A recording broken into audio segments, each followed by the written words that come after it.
Selam arkadaşlar, herkese hoş gördük. Bugün yine yepyeni bir videoyla karşınızdayım.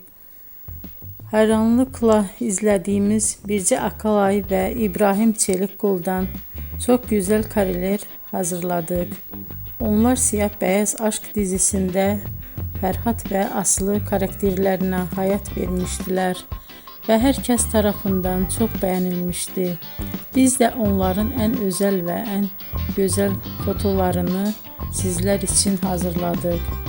Bu muhteşem videoların devam etmesini istiyorsanız bol bol yorum yazıp ve bildirimi her zaman açık bırakın ki videoların ilk önce siz görün.